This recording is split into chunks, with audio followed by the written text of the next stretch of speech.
Le monde a changé depuis quelques semaines, a créé une tension inédite sur les marchés mondiaux et des difficultés profondes.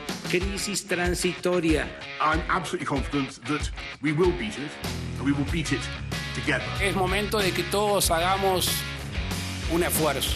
We're in a very critical phase of our war against the coronavirus. Se le va a descontar al presidente de la República, a los ministros, el 20% para colaborar con el país en este momento de dificultades. Y vamos a salir fortalecidos.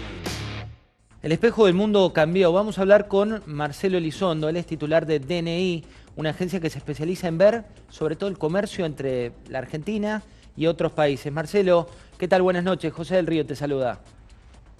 Hola José, un gusto. ¿Cómo estás?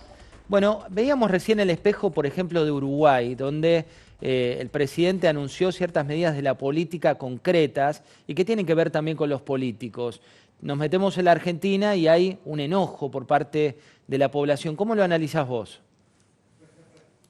Bueno, hay una sorpresa de parte de la población, hay una emergencia, pero también hay un desgaste del poder político que viene sufriendo el mundo desde hace mucho tiempo. Pensemos en la suma de protestas que habíamos visto en capitales de distintos lugares del mundo hace no tantos meses. Pensemos en la incapacidad que tiene el mundo para resolver problemas globales antes de esta pandemia, el terrorismo, el cambio climático. Pensemos en la evolución tecnológica que está haciendo que casi todos los problemas sean globales y el Estado Nacional haya quedado sin capacidad de enfrentar esa nueva problemática. Entonces tenéis desde Francia con chalecos amarillos hasta Chile con gente en la calle, en crisis, con incapacidad del poder político de ejercer su función tradicional mucho antes de esto. Esta pandemia pone en evidencia que hay pocos instrumentos para resolver los problemas del siglo XXI. Marcelo, vos venís estudiando la relación de la Argentina con el mundo. ¿Existe algún precedente de una situación similar a la que estamos atravesando y cuáles son los sectores más impactados?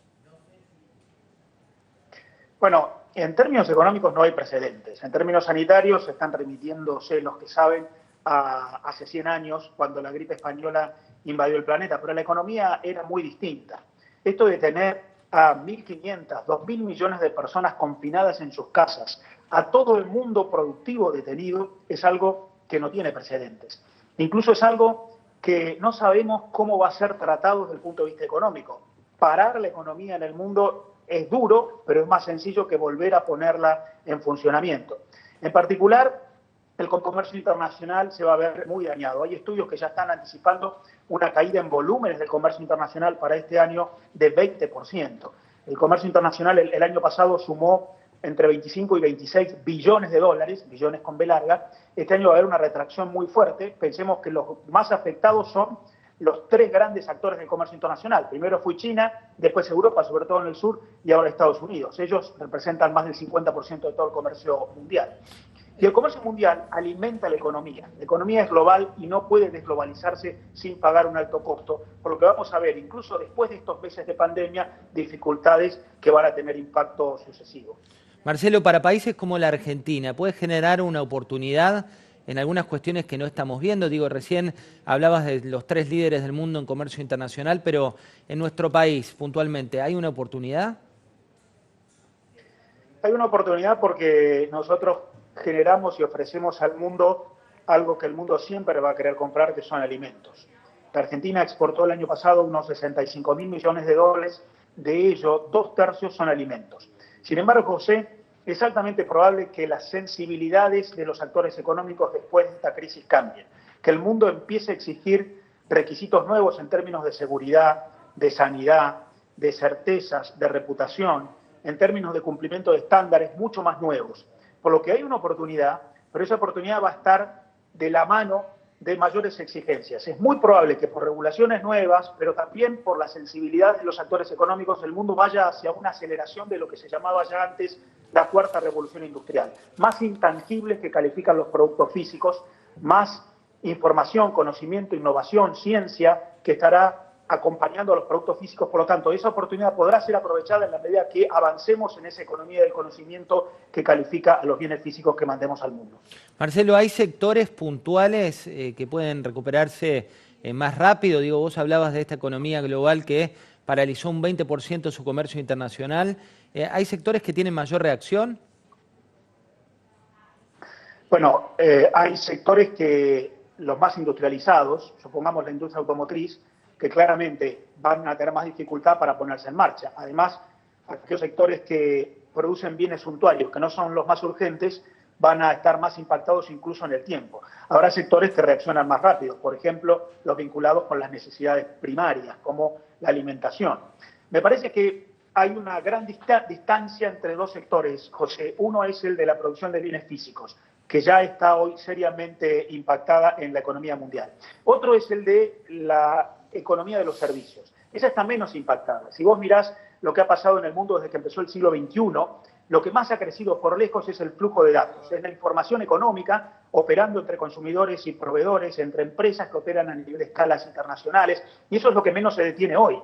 Así como estamos nosotros hablando a través de nuevas tecnologías de la comunicación, todavía la economía que se sostiene aún a duras penas en el mundo es la de la información, por lo que la de los servicios seguramente será la menos impactada y la que más rápido se recuperará. Marcelo, el petróleo, que para el gobierno de Macri había sido como gran parte de esa usina y potencial, me refiero a Vaca Muerta, de golpe tiene un escenario global que cambió totalmente y una vaca muerta que parecía como una oportunidad para Argentina, que también está casi en punto muerto. ¿Cuál es tu opinión? Vaca Muerta necesita inversión. Sin inversión no hay recurso natural que sea tal. Se estima que para justificar la inversión en Vaca Muerta, el precio del barril del petróleo debería estar por lo menos en los $50. Hoy estamos en precios que son la mitad de eso, por lo que claramente ahí vamos a tener una afección. Se diferirán muchas inversiones en el mundo y en la Argentina. Yo te diría, José, que también hay que considerar que la Argentina tiene una realidad peculiar propia, bastante endeble, por lo que a lo que el mundo nos contagie también habrá que agregar nuestra propia dificultad en términos de variables que están en mal funcionamiento desde antes. Vaca Muerta es uno de los sectores en los que habrá diferimiento de inversiones. En su momento se había hablado de más de $15.000 millones previstos incluso por YPF para invertir en Vaca Muerta. Con el precio del petróleo por el piso, eso se va a diferir sin dudas, por lo que allí tendremos un impacto. Yo creo que hay tres grandes sectores para la Argentina: los commodities que vendemos al mundo, más de $40.000 millones impactados por menor volumen y precio; el turismo receptivo, que recibe 6 o 7.000 millones de dólares, claramente impactado, y las inversiones en Vaca Muerta de las que hablas, que se diferirán. Marcelo, gracias por esta comunicación. Un gusto.